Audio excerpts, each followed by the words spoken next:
सो दोस्तों, आप सभी ने एक वीडियो का थंबनेल तो देख ही लिया होगा, जिसमें आपको पता चल गया होगा कि मैं किस बारे में बात करने जा रहा हूँ इस वीडियो में। कि जो मैंने सोचा डिसीजन लिया है रिजाइनेशन का from Canara bank apprenticeship. And ये मैंने ऐसे नहीं लिया है कि मेरा मन मर गया, बट कुछ और ही बड़ा रीजन है। ठीक है, वो सारे रीजन मैंने इस वीडियो में बताए हैं।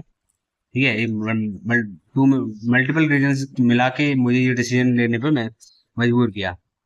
ठीक है, और ये डिसीजन मेरे लिए बेनिफिशियल भी है। ये मैं आपको प्रूफ करके दिखाऊंगा आने वाले नेक्स्ट 6 मंथ में। ठीक है। सो चलिए एक एक करके सारी डिस्कशन पे बात करते हैं। सो ये फैसला बस यही इसमें मेनली 4 रीजंस थे। पहला है mental peace, career growth and better opportunities and our future goals. ठीक है, तो ये चारों रीजन की वजह से मुझे ये फैसला लेना पड़ा। अभी मैं बताता हूँ आपको क्यों। सो आज बेसिकली संडे है और मैंने रिजाइनेशन लेने का सोच लिया है। ठीक है, मंडे को मैं रिजाइन करूंगा। मेल डाल डाल दूंगा ब्रांच को। ठीक है। सो अब मैं बताता हूँ कि ऐसा क्यों। क्योंकि जब मैंने ज्वाइन किया था, मैंने ज्वाइन क्यों किया था, पहली बात तो ये समझ लो। हम सबने अप्रेंटिसशिप ज्वाइन की है मेनली 4 रीजन की वजह से। ठीक है, पहला तो है वांटेड प्रैक्टिकल बैंकिंग एक्सपीरियंस। हमने देखना चाहते थे कि बैंकिंग में क्या क्या रहता है, प्रैक्टिकल एक्सपीरियंस क्या क्या होता है। ठीक है, अपना सही लर्निंग के लिए। To understand real branch operation समझने के लिए। ठीक है। And to earn while earning my career. हमने सोचा था कि भाई तैयारी के दौरान पैसा कमाएंगे, अपना खर्चा वगैरह जो होगा, फॉर्म भर की फीस वगैरह एंड अपना पॉकेट मनी वगैरह वो सब निकल आएगा इससे। ठीक है, एक तो ये रीजन हो गया।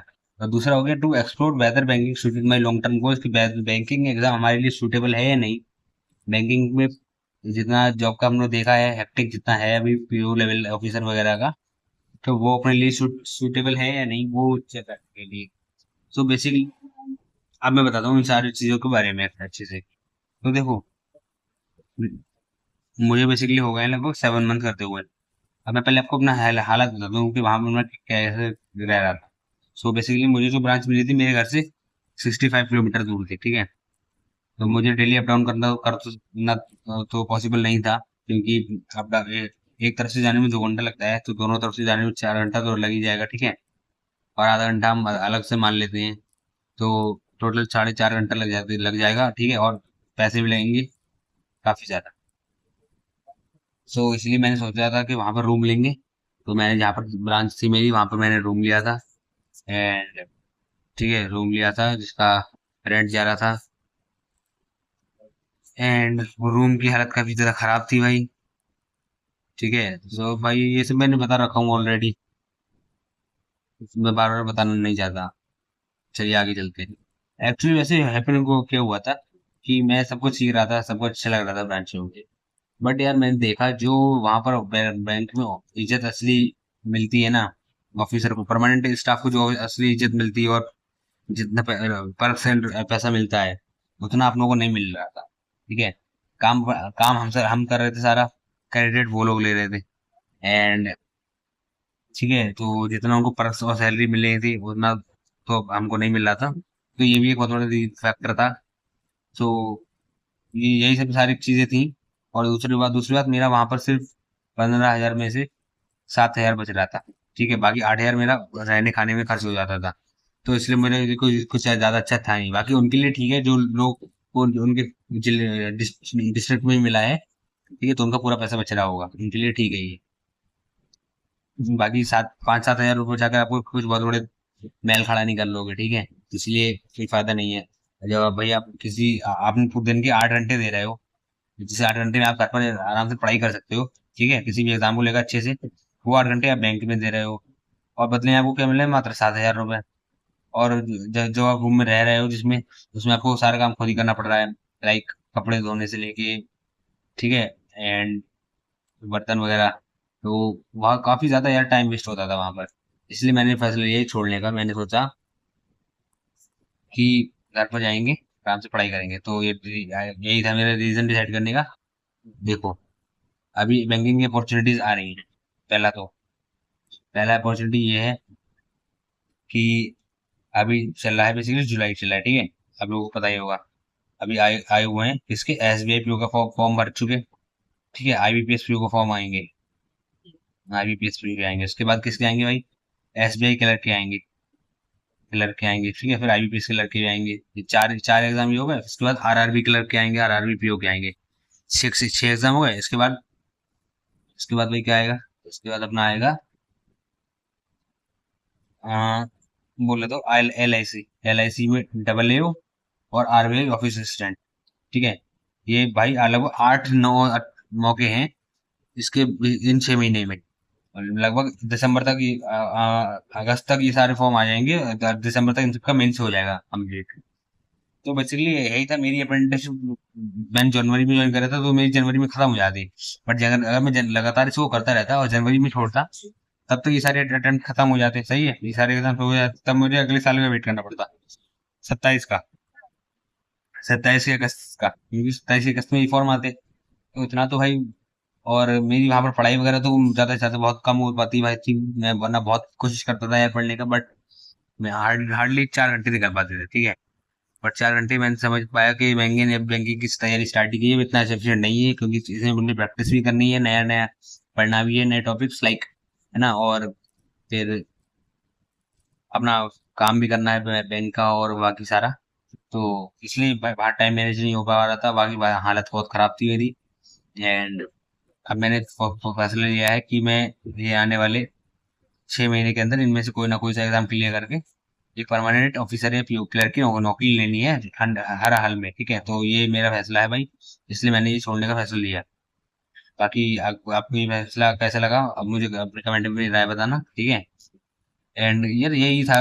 वहाँ बैंक में मैं जाता था सुबह 10 बजे, और शाम को 5 बजे छुट्टी होती थी। अब 10 से 12 के बीच मुझे हार्डली 1 घंटा मिलता था पढ़ाई करने का, जिसमें मैं पढ़ाई करता था, ठीक है। बाकी पूरा टाइम मुझे वहाँ कस्टमर वगैरह बुलाते रहते थे, तो वही उन्हीं में पूरा दिन खत्म निकल जाता था। पढ़ाई वगैरह कुछ नहीं हो पाती थी। और बाकी मेरा दोस्त था, वो पढ़ता रहता था, तो यार लगा कि उसके कि यार हम कहीं ऊपर। तो यार इसमें कोई फायदा भी नहीं है, क्योंकि पैसा सारा उन लोगों को मिलता है, परमानेंट वालों को। पहली बात तो आप जितना भी अकाउंट खोलते हो, फीडबैक लेते हो, सबका क्रेडिट टारगेट का कंप्लीट करते हो ना, इन सबका पैसा उनके अकाउंट में आता है। सबके में आता है भाई, चाहे वो क्लर्क हो, चाहे पीओ हो, चाहे मैनेजर हो। एंड तो मेरे हिसाब से फायदा यही है कि बेटर रहेगा कि भाई इन 6 महीने की मेहनत करके आप एक परमानेंट नौकरी पे लग जाओ, कंपेयर टू 6 महीने बाद अप्रेंटिसशिप करके निकलना भी। देखो वैसे भी है, ऐसा तो है नहीं परमानेंट 6 महीने बाद निकलोगे, चाहे अभी निकल जाओ। अभी निकल जाओगे, थोड़ी सी पढ़ाई कर लोगे अच्छी खासी, तो ऑफिसर बन जाओ परमानेंट वाले। अगर नहीं निकलोगे, 6 महीने बाद निकलोगे, तब आपके पास कोई अटेम्प्ट नहीं रहेगा, तब आप अगस्त में तैयारी करोगे, ठीक है। तो मेरे हिसाब से तो वैसे यही फैसला लेना सही था मेरे लिए। बाकी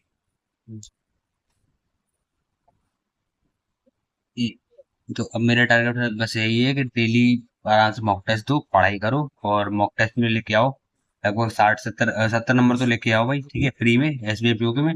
और फिर मेंस के मॉक टेस्ट दो, मेंस में लेके आओ अच्छे खासे नंबर, और बस परमानेंट नौकरी लो। भाई एसबीआई पीओ की सैलरी सुनोगे आपने, एक बार बताऊं, आपको भी मिल रहा है अप्रेंटिस में 15,000। एसबीआई पीओ की तनख्वाह है 1.5 लाख पर मंथ। यानी जितना आप एक साल में कमाओगे 1,80,000, उस इतना आप लगभग 40 दिन में कमा लोगे। सो एक ऑफिसर की परमानेंट वाले आदमी की 40 दिन की तनख्वाह आपके पूरे एक साल की तनख्वाह के बराबर। तो यार सोच लो कितना बड़ा गैप आप मार रहे हो यार, ठीक है। तो अब मैं यही कहना चाहता हूँ, जो भी लोग ये फैसला ऐसे थोड़ा सा सोच रहे हैं अच्छा लगे, तो वही सोच समझ कर ये फैसला ले लो। सबके लिए ये फैसला नहीं है, जिनका अच्छा खासा चल रहा है ठीक ठाक, ठीक है, पास में ब्रांच मिली है, पूरा वैसा बच रहा है, उनको लिए ये खोज लेने की जरूरत नहीं है। बाकी जिन लोगों की हालत मेरी ऐसी है, वो लोग इसमें सोच सकते हैं, ठीक है। एंड हाँ भाई, रिजाइनेशन की मैं अगर आपको प्रोसेस बताऊं, तो बस यही है कि आपको ब्रांच में एक मेल भेज देना है रिजाइनेशन वाला, ठीक है। फॉर्मेट में ग्रुप में डाल दूंगा फॉर्मेट उसका, और वो मेल मैनेजर आपको एचआरएम से दे देंगे अपने आप ही। बाकी वो लोग सब खुद देख लेंगे, ठीक है। और आपका जितने भी दिन की अटेंडेंस अपलोड होगी, उतने उतने दिन की सैलरी आ जाएगी। मान लो मैंने कल रिजाइन दिया, तो आज तक की सैलरी, अगर अटेंडेंस मेरी अपलोड है, तो आज तक की सैलरी आ जाएगी। एंड अब बस यार मेरा यही सपना है कि आगे चल के परमानेंट अप्रेंटिसशिप, परमानेंट एम्प्लॉय बन के जाऊंगा इनका। एंड एम्प्लॉय ऐसी ये अलग ही मजे हैं यार। ठीक है, आपको हर चीज का पैसा मिलता है, मतलब आपको अखबार न्यूज़पेपर का पैसा मिलेगा, आपको पेट्रोल का पैसा मिलेगा, ट्रेवलिंग का, ठीक है, आप कहीं होटल पे जाओगे, रूम लोगे, घूमने जाओगे, उसका पैसा मिलेगा, ट्रेन की टिकट का पैसा मिलेगा, एंड आप लीव लोगे आप जो, उसमें भी आपको पेड लीव मिलेंगी, ठीक है। तो बहुत सारी सुविधाएं होती हैं। और आपको पीएलआई मिलती है यार, पीएलआई जितनी आप पीएलआई तब मिलती है जितने मतलब आपके टारगेट वगैरह पूरे हो जाते हैं अच्छे खासे, आपकी रैंक, आपका स्कोर जो होता है वो अच्छा होता है, ठीक है, तो आपको पीएलआई और भी ज्यादा मिलती है। जो हमारे बैंक के एजीएम है, उनकी पीएलआई आती है भाई 18 लाख रुपए साल की। सोच रहे हो भाई, 18 लाख सैलरी से अलग है ये पीएलआई। अगर सैलरी उनकी 2 लाख महीना है ही, वो सॉरी 2.5 लाख, 2.5 लाख से कितना हो गया, 30 लाख वो और 18 लाख ये, 48 लाख एक साल का हो गया। तो समझ लो यार, आप करोड़पति बन सकते हो अगर आप अच्छे खासी जॉब करी आपने कुछ, लगभग 10-12 साल अगर आपने अच्छे से जॉब कर ली तो आप करोड़पति बन सकते हो आराम से। सोच, तो ये फैसला आप सोच समझ के लेना, ऐसा ही हवा में मत ले लेना, ठीक है। मैंने काफी सोच सोच समझा और अब जाके ये फैसले चीजें पे आया हूँ। एंड आपको ये मेरा फैसला कैसा लगा कमेंट में राय देना, और अगर कोई डाउट हो तो कमेंट में पूछना भाई। तब तक के लिए बाय बाय, मिलते हैं नेक्स्ट वीडियो में, और ठीक है।